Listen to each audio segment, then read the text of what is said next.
only in the public sector would rising revenue or income or profits be considered a shortfall. I said in family budgets and business budgets in the private sector, anybody who has rising revenue knows that it's simply a matter of controlling their spending. You're hearing the voice of Paul Guppy there, a senior researcher at the Washington Policy Center, discussing the recent news about a major budget deficit for the state of Washington. What is the story behind this $10 to $12 billion shortfall we've seen in the news? Why is the governor calling for a hiring freeze? And what can we expect from his budget proposal later on this month? Plus, what kind of bills will the legislature be looking at in a few weeks when that session starts up? And we voted yes on I-2066, the natural gas measure. But is that really the end of the story? All this and more this week on Seattle News, Views, and Brews, your coffee break political podcast. I'm Brian Callanan. I am a host on Seattle Channel, and the views expressed here are mine. My co-host David Croman is on leave, so we are getting a preview of coming attractions in the state capitol this week with the help of Paul Queary, who is the editor and publisher of the Washington State Observer. Paul, how are you, sir? I'm doing well. Thank you, Brian. I hear your coworker in the background barking, so I know we're in good shape here. I love it. Thanks a lot, Paul. Thanks for doing this. Thanks also to City Grind Espresso, the background noise sponsor for the audio podcast on the first floor of City Hall. Thanks also to my show patrons who contribute to the show, get their questions answered on the show, access to patrons first content as well, a whole lot more. So check it out on Patreon, Seattle News, Views, and Brews. Get signed up, and we'll even send you this very snazzy-looking decal, too. Very cool. So a big thanks also, in addition to Converge Media. The video version of the podcast airs on Converge Wednesday nights at 7. All right, let's get her going here. Time for Right Here, Right Now. A quick heads up here, folks. A Seattle City Council bombshell this week, just before recording this podcast. Councilmember Tammy Morales is resigning effective January of next year. I'm going to work on getting more details to you soon. But one of the big reasons I wanted to connect with Paul this week is that the council has just put out its state legislative agenda. They do this every year. In it, a lot of requests we've seen before. Requests to end the state preemption on cities enacting their own gun laws, lifting the cap on city property taxes, issues not likely to get a lot of traction in Olympia. And that's at least in part because apparently our state has a $10 to $12 billion deficit to deal with, according to its most recent four-year outlook. This was reported, Paul, in the Observer and other outlets, and I think it's really significant when you consider our state's two-year budget is around the $71 billion range. So I just wanted to get a backgrounder here. How did our state end up in this hole, Paul, and why do we have this deficit? You know, there's been a lot of aggressive spending in recent years. There have been a lot of adoptions of new programs with sort of expensive, kind of bow waves of spending. I think the one that the Observer's annual Rewire Policy Conference was yesterday, and one of the subjects that really came up there was spending for education and especially early learning and childcare. Right. That's a recent addition to the state budget, a big increase in state support for childcare and early learning. That was one of the kind of justifications for passing the capital gains tax, was to help pay for that. Mm-hmm. And, that and other things get very expensive in the coming years. And that's, contributed to the budget deficit, or to the looming budget deficit. It hasn't actually happened yet. Some of that's by design. I think that you have an increasingly aggressive progressive majority in the legislature, and they have, spending priorities. And there are also many lawmakers who believe that the tax structure should be, substantially reformed to both to make it more fair and to provide more money for various state services. And so I think there was a little bit of kind of betting on the come going on here in this, in the sense that, we will build it and then we'll figure out how we're going to pay for it later. Yeah, I hear what you're saying on that one. And I wanted to dive in a little bit further onto what was talked about at that Rewire Policy Conference that you mentioned there earlier, because you talked about what was happening with education, and I saw it in the Observer as well. Chris Rakedahl, the superintendent of public instruction, asking for $3 billion more for public schools in the budget. And I'm really trying to figure out how the legislature are going to approach this deficit. Is it time to make some serious cuts? I know the governor's talking about a hiring freeze, or I'm kind of taking the flip on this. Are lawmakers going to be emboldened by these votes in the November election to uphold the capital gains tax with 2109? They rejected that. to maintain long-term health care with 2124. They rejected that. Does that give lawmakers this idea, hey, maybe we should be going after more revenue? Where do you expect this budget discussion, when it comes to revenue especially, where do you expect it to go in the coming year? Yeah, I mean, I had leaders of the legislature in the final panel at Rewire last night, which you can find on TVW if you're into that kind of thing. Sure. And I think the answer to that is there will probably be a lot of, talk about cutting the budget, but ultimately I think this is going to be more about new revenue. I mean, essentially increased taxation to pay for these things. I look at the majorities in the House and the Senate, and I don't see a lot of votes to cut the budget, and I see a lot of votes to raise taxes. So I would expect that there will be some of both. Yeah. But I think the focus is going to be on finding new revenue. Do you have any idea where that new revenue could come from? Folks were cagey about that. We had April Berg, who's the chair of the House Finance Committee, who's sort of in charge of finding the new money, if that's what they need. And she was talking about wanting to tax wealth and not work. The leaders were kind of cagey when I tried to pin them down on that. But I think you could see some kind of wealth tax. There are areas of the economy that aren't really touched very well by the sales tax. Okay. There are a lot of services that aren't subject to the sales tax, and there's been talk of expanding that. I think people are interested in a state version of the Jumpstart tax that you have in Seattle, right? Which is effectively a progressive tax that's on big businesses, right? Court challenge. There's been some leakage out of Seattle with kind of high wage work, moving to Bellevue and other places. Sure, and right. This would be a way of capturing that. I mean, they'd have to figure out kind of how to hold Seattle harmless on that. Right, but right. I think that there'll be a variety of proposals floated, and what exactly they settle on is going to be a really interesting idea. And it could be a really big year for that kind of thing. This is both the Democratic majorities are larger. Right. You have a new governor who doesn't have to run for re-election for, until 2028. Yeah. There's never going to be a better year if you're going to go big on that kind of stuff. Right. Normally you would expect, some kind of midterm loss 2 years from now. Like the majorities might, they might lose a few seats. I'm not sure exactly where they would, but so if you're going to raise taxes and do stuff that might generally be considered unpopular, next year's the year to do it. I suppose. Wow. I wanted to keep on going down that path with you, Paul, because the balance of power, and I'm going to touch on that a little bit further with you here in a minute, but I want to talk about the kind of bills we might see from Olympia next year. 22 of them have been pre-filed this week as of the recording of this podcast.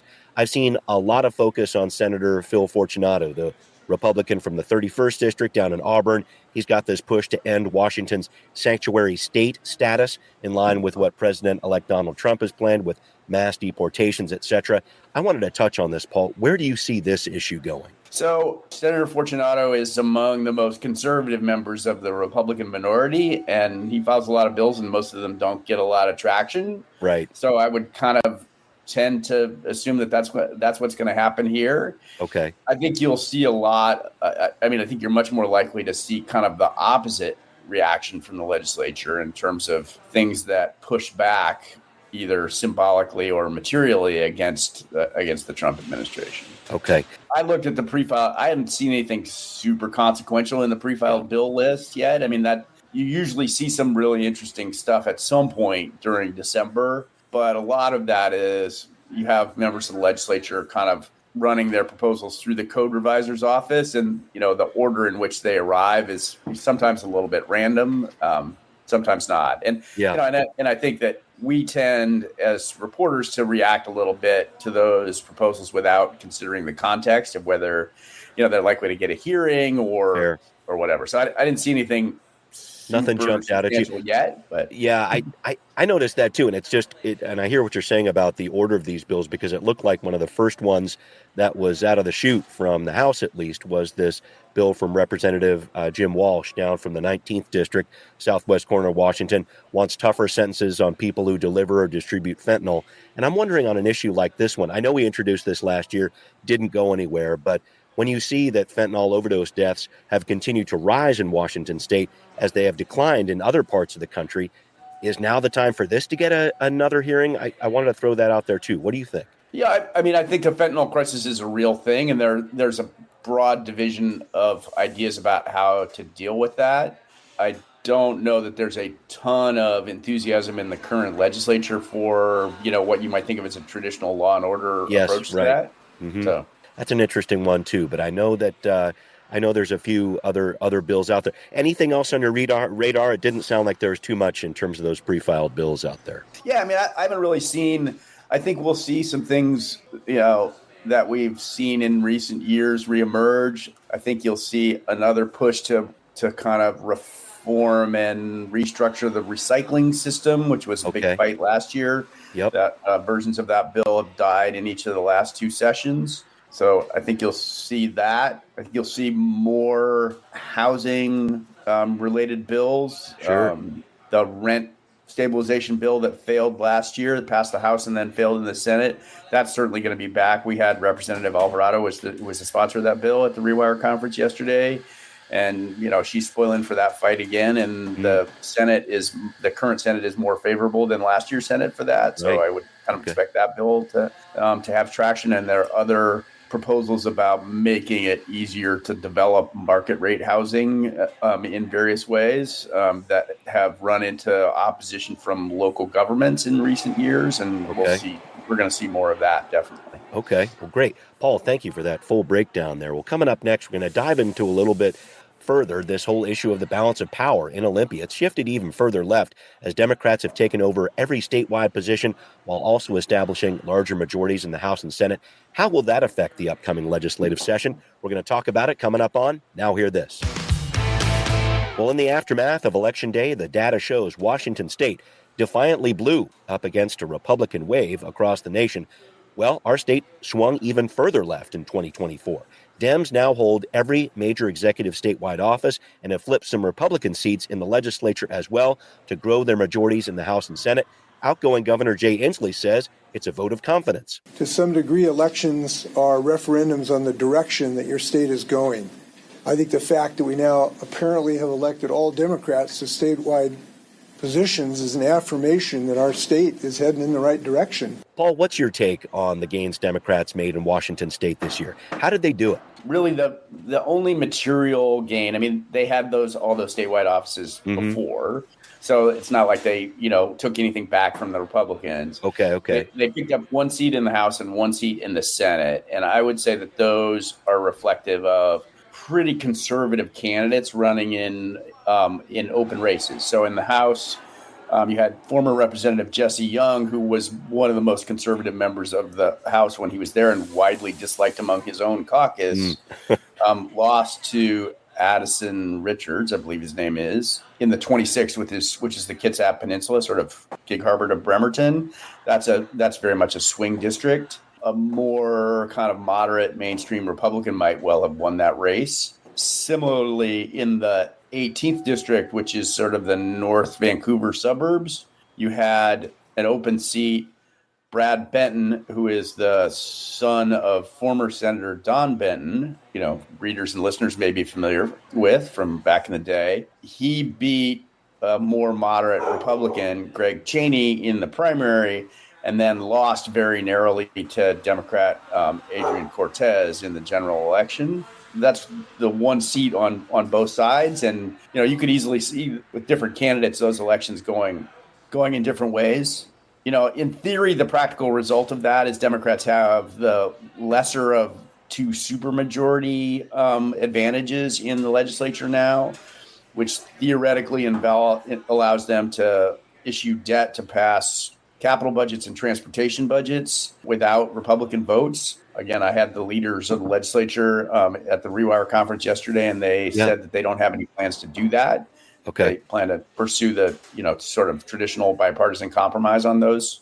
Okay. On those issues. So the question of whether it's really a lot further left, I think, is kind of open. The House has been pretty progressive and restless for several years now. Okay. The Senate has kind of been restrained by some moderates with, real power and influence in the caucus, particularly on the Ways and Means Committee, which is, it sounded like there's maybe a shift in Ways and Means a little bit. What's going on there? There is a shift. Two of the more moderate, sort of pro-business senators did not seek re-election this year. Mark Mullet ran for governor, Right. And Kevin Vandeweghe ran for Commissioner of Public Lands. Both of them lost in the primary. And also the larger Democratic majority in the Senate sort of prompted the majority to rejigger the Ways and Means Committee. So the Democrats have another vote, which makes it theoretically easier for progressive stuff to get through that committee. Okay. And also the folks who replaced Vandeweghe and Mullet on that committee are definitely sort of more, what you might think of as in the progressive wing of the Democrats. So in theory, that's going to make it easier for some of the stuff that's died in that committee to live on. But in practice, that committee, one of that committee's roles is to kill stuff that the state can't afford yet. Right. And, given the aforementioned budget problem, that might still be the case, right? Okay. I mean, that's where the $200 million ideas go to die. And, Right. We'll see what shakes out there. Well, maybe you can take me to the flip side here, Paul. Talk to me about the GOP and its future in Olympia, because I think there were some candidates that were a little bit further on the fringe of the right wing there, and they got in office despite a lot of spending from the traditional GOP to try to keep them out. What's going on with the GOP at the state level when it comes to Olympia? Yeah, and I think you definitely had some sort of conservative on moderate fights in the primary and then in the general election, notably in the second, sort of rural Thurston and Pierce County. The seat formerly held by former minority leader J.T. Wilcox went to Matt Miller, who is actually, I think I might be getting his name wrong. Went to a far right candidate who, despite having very little money, beat the former sheriff of Thurston County pretty soundly in the general election in a Republican fight. Mm-hmm. And then you had another kind of far right lawmaker, Rob Chase, out in, I believe, the 4th legislative district in Spokane County. Right. Mm-hmm.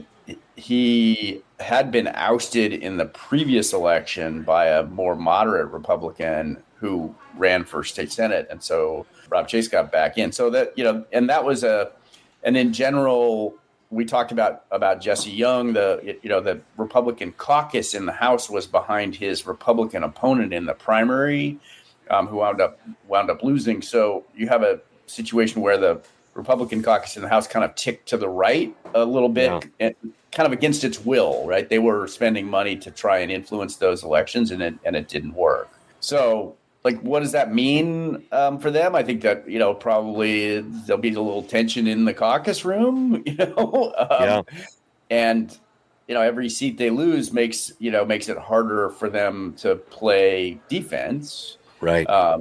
And just sort of generally emboldens the progressives because, now that on both sides of the rotunda, the Democratic caucuses can lose a sort of substantial number of their members on controversial bills and still pass them. Right. So, I mean, I think that I know there's a lot of soul searching going on among, sort of leading Republicans and sort of, the folks who write a lot of checks on that side of the political spectrum. Sure. Sort of where do we go from here? Because, they got pretty well shellacked up and down certainly in the statewide offices. Right. The governor's race was lopsided. The attorney general's race was lopsided. Mm-hmm. Jamie Herrera Butler. Yeah, even that public lands, right. Yeah. Best hope, ultimately wound up losing to Dave Upthegrove in the Commissioner for Public Lands race. So it's where do they go, I think, is a real question. And while the whole Washington didn't go right like the rest of the country was maybe a little overblown on election night, the results are coming in a little bit different. I think that definitely Donald Trump was still a drag on the ticket here, on the Republican ticket here. And, also we just have and have had for years a pretty substantial structural advantage for Democrats at the statewide level. Yeah. And the trend at the sort of legislative district level looks like that, that's a pretty substantial advantage for Democrats as well. I mean, there are a lot of places that were formerly swing districts. Sure. That now look pretty safely Democratic. Got it. And just a quick correction there. That's Matt Marshall in District 2 there Yes. who won that race. I want to make sure we Yes, got absolutely. that correct there. Just one thought to wrap this up, Paul. I've been asked this by so many people who live in our state and live outside of our state. Is it healthy politically to have such a strong position of one party rule when you look at it in our state? What do you think about that? I think a lot of people would argue, and I might tend to agree, that it puts too much pressure on the primary, which, where turnout's really low. Yeah. The governor's race was basically decided in August. Yeah. It felt like it. And that was true for the most part of the statewide offices. And so I think you can make a real argument that a lot of folks, got to November and maybe didn't, may not have seen, the choices that they wanted on the ballot. And Right. so I think that's kind of an interesting question. And that gets you toward, issues of kind of election system reform, like ranked choice voting and things like that might sort of get you a little more diversity of candidates in front of the electorate as a whole. It's a big question to consider, but I appreciate you grappling with it because it's I don't know. I think it's something that voters are looking at as they look up and down the ballot there, and the health of the GOP in our state. It just doesn't feel like it's in a great spot right now. So, and it's also like there's a real advantage to incumbency and sort of what we might think of as sort of prior incumbency. So, for example, Attorney General is a great race to run for governor from. Yeah, right. I mean, a great place to run for governor Stepping stone, right. Mm-hmm. And Bob Ferguson, the current Attorney General and the governor-elect, has effectively been running for governor for at least 8 years. Yeah, sure. Arguably as long as 12 years. He had an enormous fundraising advantage, from the beginning. And, the weight of the office kind of at his disposal to build his political brand and Sure. His name recognition around the state. And that is extremely difficult to combat. Right. And if you add it to the Democrats' structural advantage, it just made him into kind of a juggernaut for the general election. And how do you deal with that? I mean, like that's a thing in many states, and you have to look at it right now. I mean, Nick Brown, who was just elected Attorney General, looks like the instant favorite for higher office, for 8 or however many years down the road. Right. And if you're the Republicans, that's a deep hole to climb out of. If you don't have a prominent office to run from, when you're running from higher office, it's just hard to, it's hard to crack that. Yep, hear you loud and clear on that. All right, well, we need to start wrapping up here, but we're going to first look at the future of I-2066, the natural gas bill. Voters said yes to it, but that's not the end of the story. We're going to tell you more coming up on What's Next. Paul, the final election numbers will be certified this week. More than 51% of voters in Washington state said yes to I-2066, which rolled back restrictions on natural gas. But as I'm reading in The Observer, this isn't the end of the story. What's going on here? There's a sort of inevitable legal challenge here.